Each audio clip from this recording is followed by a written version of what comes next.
Hello guys, Makadiko, Seiko is Brother Mason here. And I'm putting us in the Botoro name, and I'm really sorry if I don't look too fresh, if I don't look too slick in the Shango Vakubas and the Shango Vaku night shift. Saka, I've got time to kill, and for the next couple of days or so, I'm off. Saka Nangota Amais instead of Goshi, Lingo Vaku night shift, and this is what I've got a couple of days off. It's a waste of time, Sakachi. I'd rather talk to my people. Nyana brothers and my sisters ango timbotaura nyedze kumba.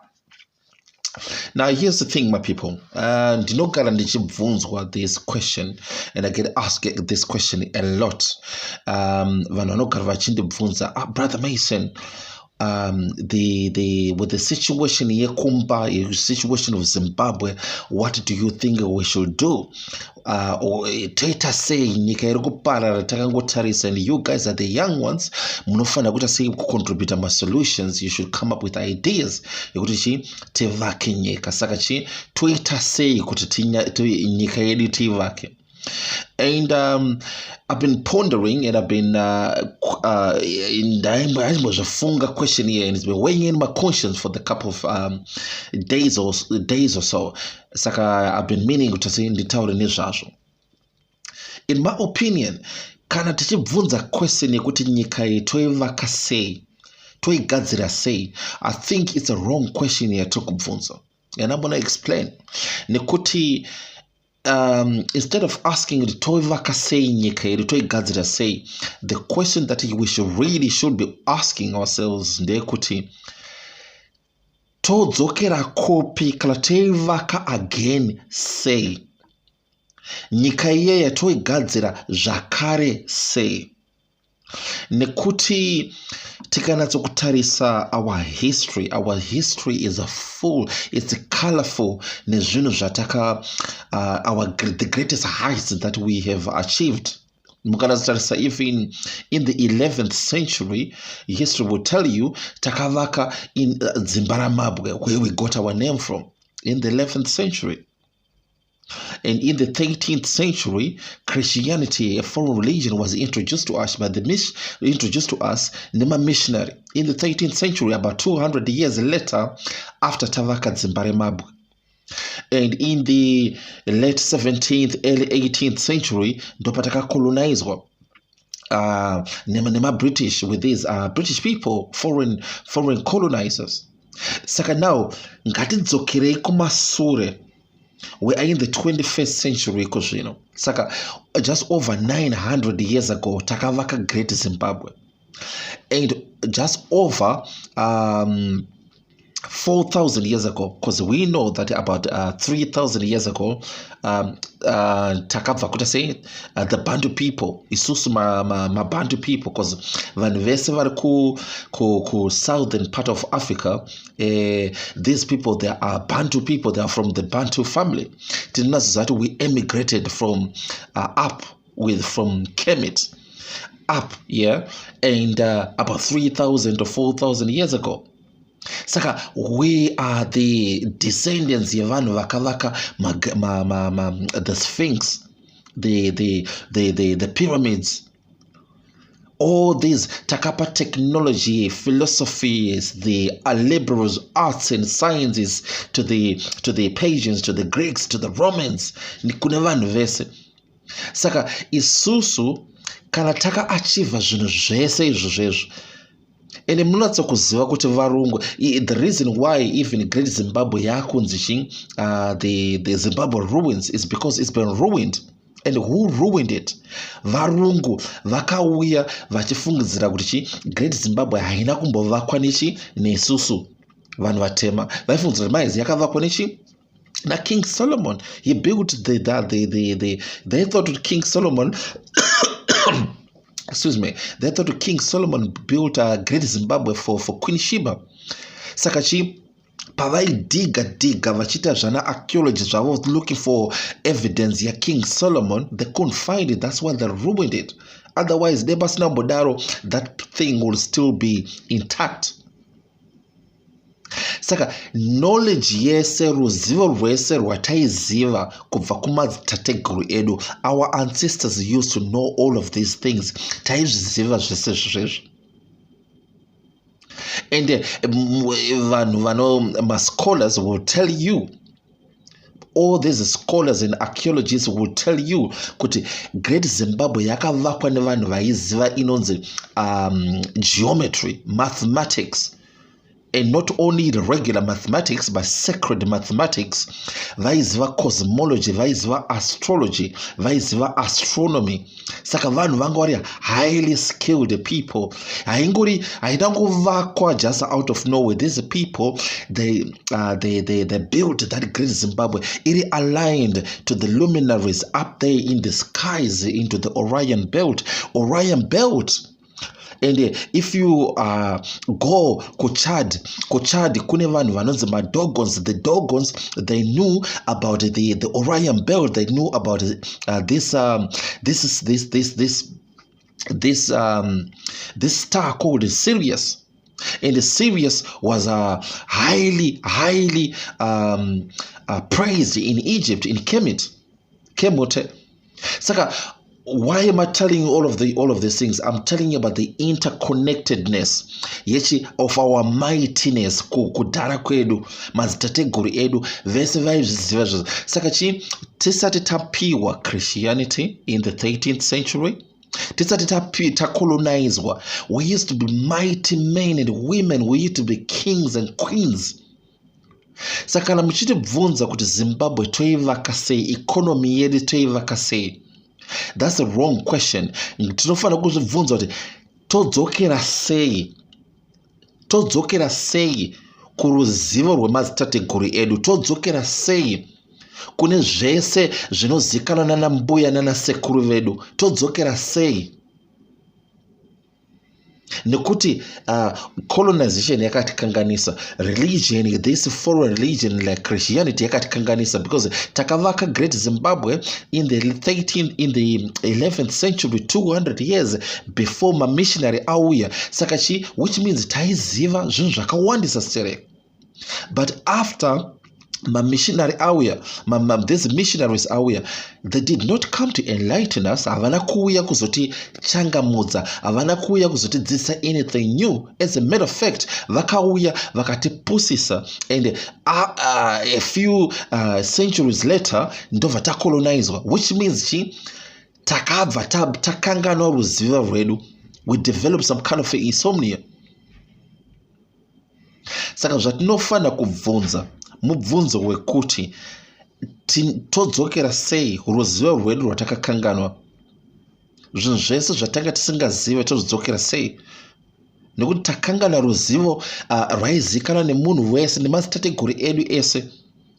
Asi isusu iko zvino muna 2020 in the 21st century, iko zvino takanganwa ruzivo rwedu rwese. Saka madzitateguru edu vakafira here? Chizvi zvavakafira? I mean, we are so lucky. Vakatisira a flagship, vakatisira something which is still there, not a reminder of our past mightiness or past greatness. Saka vanhu vanokwanisa kuti Zimbabwe zviri kuitika, we've got a kamikaze economy, politics and rule of governance. Asi is it because hapana zvatiri kuziva here kana kuti takanganwa ruzivo rwedu? Vanhu vanofuti ndozva chinondishamisa. Vanhu vanoti hanzi tinofana kunamata kuti tinamatire economy, tofana kunamatira nyika yedu, tofana kuita sei. Ndiani kwamuri kunamatira? Ndiani muri kunamata ani? How many times yatinogara tichingonamata but no one is there, no one is at home, no one is listening. Saka which means kuti munhu watiri kunamata haasi kuteerera, munhu watiri kunamata is non-existent. Tiri kunamata Mwari asiriwo, tiri kunamata Mwari watakapiwa nevarungu, Mwari watakapiwa nemamissionary, which is non-existent. Who is non-existent? Saka tinofana kuzvibvunza mubvunzo uri right, and the right question is this: todzokera sei to our past greatness, todzokera sei to our past mightiness. Zvese takaunzwa nevarungu, colonization, indoctrination through religion. Christianity is not for us. Chikrista chisi chedu. Saka ndosaka ndichitoseka vanhu vachiti hanzi tinofanira kunamatira economy, tofanira kunamatira nyika yedu, Mwari ngavatibatsire upenyu hwedu chichichi. Nekuti takavaka Great Zimbabwe. Great Zimbabwe, I mean, no, it's one of the 7 wonders of the world. And takavaka tisingambozive munhu anonzi Jesu, tisingambozive munhu anonzi Jehovah or Elohim, tisingambozive chinhu chinonzi Bible. Saka if we could achieve this greatest heights of achievement, pasina zvimwe zvese zvezve, which means kuti madzitateguru edu anga aine ruzivo rwatakanganwa isusu. Because in the 21st century we are just lost sheep. Tirungofamba takangombeya. Saka kana vanhu vachindibvunza kuti brother Mason, what can we do? Toita sei kuti tivake nyika? The question is, my answer is a question really. My answer is, you are asking me the wrong question. The question that you should be asking me ndekuti todzokera sei muruzivo rwemadzitateguru edu. Saka ndakukubvunza iwewe unofungidzwa todzokera sei muruzivo rwemadzitateguru ako, todzokera sei muruzivo rwambuya nasekuru vako, todzokera sei? That's the question I need to ask you. Instead of me asking a question, ndakukubvunza mubvunzo iwewe, todzokera sei muruzivo rwemadzitateguru edu before the advent of Christianity and before the advent of Western colonization. Nekuti ndopatori nenyaya yapa. I know kuti vanhu tajairira sterek zvokuti takufungidzira kuti abnormality, we've normalized abnormality, upenzi nekukanganwa nekurasika kwatakaita for a very long time. Takafungidzira kuti no, ndo upenyu hwacho nehwo. Togara tichingonamata, togara tichidai so. Even chikoro chaicho, even our education system. Tinoenda kuchikoro kuZimbabwe kwakazara vanhu vakadzidza stereki. But ndakuda kubvunza manje, my brothers and sisters, takadzidza here knowledge kana kuti takadzidzwa syllabus? Takadzidziswa zvatino, something that we need. We've been indoctrinated with something zvatinofanira kuziva, not something that we ought to know, but something zvatinofanira kuziva kuti tigare tiri subdued, tingori subjugated to a certain level. Atimbofa takaita say we never go higher. That is your education system. That is our education system. Saka education system yedu yakaintroduced kuchikoro. Tinoti hanzi kuZimbabwe we are very highly educated. Are we really? Education ne knowledge zvakasiyana. You can be educated to get a certificate, but you get knowledge to get awakened and to get enlightened and to get evolvement. Evolvement of what? Evolvement of the mind, the body, and the soul. Ndo knowledge inonze gnosis, ndo zvaiziva zvaizikanwa nemadzitateguru edu. But now we are educated. We all have got degrees, we've got masters, we've got PhDs, we've got this and that. But because education is an indoctrination, is a new form of slavery. But it's zero. We are a lost generation. Sakachi that no fun kuita. If you ask me, Brother Mason, what's the solution? The solution is ngatidzokere kwatakabva. Inga muchi zvinonzi hanzi ziva kwawakabva wani kwauri kuenda usiku. If you're gonna go to the Olympics, right? Mukabvunza vanhu vaya vanoita high jump, ma athletes vaya vanoita high jump, right? Ukavabvunza kuti how do you unojumpa sei if you want to have a long distance jump, unozvifambisa sei? And most of them will tell you, if I want kuti ndijambe cheke kuti ndijambe zvimwe zviya zvinototyisa zvinoshamisa rimwe yaka, I always go back I always take 1 or 2 or 3 steps back. She kana ndichidzokera kumasure, I build and I gain momentum. Ndobva ndobva speed, ndobva ndajamba, and ndojamba zvimwe zvimashura checha. It's the same analogy with us. It's the same analogy with our our Zimbabwean tradition and culture. Tinofana kudzokera kumasure kwedu. Kana kuti if we want to create that momentum, if we want to create that strength and awareness and development and evolution, kuti tinatso kuti to rebuild and to go back to our kingship and queenship, our mightiness, ngatidzokerei kuna knowledge yatakanganwa, ngatitorei 1 2 3 4 steps back, tidzokere kumasure, ngatidzokerei tinoziva zvinhu zvatakanganwa, zvinhu zviya zvatakashora zviya ngatidzokerei kwazviri, nekuti ndokune knowledge yedu. Vana mbuya vana nasekuru vedu, those people are the guardians of the old oral knowledge that has been passed through antiquity. Yakaita kuti tive mighty people. Takuudzai kuti we are direct descendants, about 3,000 4,000 years ago takabva kuKemote up north. All the people vari south of Africa, Mabantu people, we are the Bantu. There was a major Bantu migration 3,000 to 4,000 years ago. And what happened up north? Up north, remember, could say something about up north. I didn't know this civilization in Egypt. Now Egypt, first of all, Egypt is a Greek word for which means black people or black land, and could vainzi Kemet or Kemote. Now the vanve Kemote, vakatotora even their knowledge from the Libyans. The word Libya, if you translate it into Greek, it means Africa. Saka, the name Africa is actually a transliteration of Libya into Greek. Africa is actually Libya. That's what it means. Saka tilima Libyans isusu. Vanhu vekuKemote avanga vatori ma descendants of the Libyans. And the other thing yamunofana kuziva kuti the borders, maborder esa munoziva ya, they were only created in the 18th century. Before that kwakusina maborders. Saka we used to be one big United States of Africa.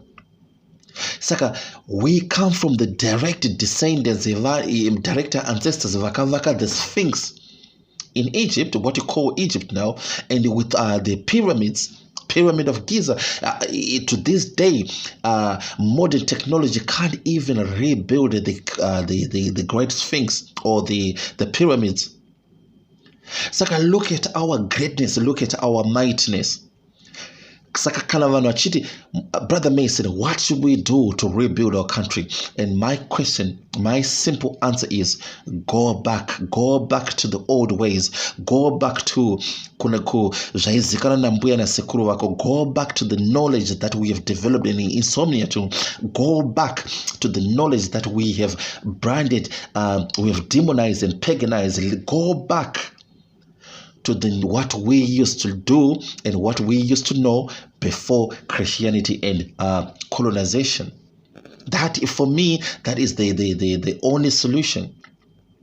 And in those kuti pana umwe anoti iwo urati tidzokerere ku zvinhu zve nguva yataigara musango tichipfeka nhembe tichichichichichi. Let me tell you something. That's what they tell you in history, because who wrote the history books? Until the hunted tells his or her own story, the hunter will always write the history book. We are the ones that have been colonized. All these history books. Vakati colonizer, obviously they're not going to shine us, they're not going to portray us in glory, are they? Vangori savages, Vangori barbarians, we came and civilized these people. They're not going to glorify you, they're not going to tell you the truth, are they? Saka, it's time for us kuti we need to rewrite nyaya yedu. We need to write our own story. Let's not just follow the European education system. Let's just not follow the European religion. Let's just not follow the European way of living, the European philosophy. We've got African philosophy that dates way back into antiquity. We've got African tradition and culture that goes way back into antiquity. We've got African philosophy that goes way back into antiquity. I'll give you an example. I did my 10 Commandments 5,000 years ago. There was something in the 42 negative confessions of Ma'at. My 10 Commandments is just a reduction of a 42 negative confessions of Ma'at. To knowledge, I'm going to come back here one day. I'm going to give you a lecture of everything that we have forgotten. But religion na indoctrination yakatikanganisa pfungwa. Saka my brothers and sisters, ngatidzokere to our mightiness. That's what I want to say to you. Okay? All right. Thank you so much. I'm sorry, I'm just rambling, but it's not fun kutaurwa. And I know kuti vamwe vanhu, because of cognitive dissonance, vachitanga kuti ayuno penge hapana zvaunoziva, because azvinhu zvausingazive. But you need to go back, go and do a little research, and you're going to see how mighty your sekuru na mbuya wako used to be. Brother Mason, all right, you take care of yourself. All right, bye-bye.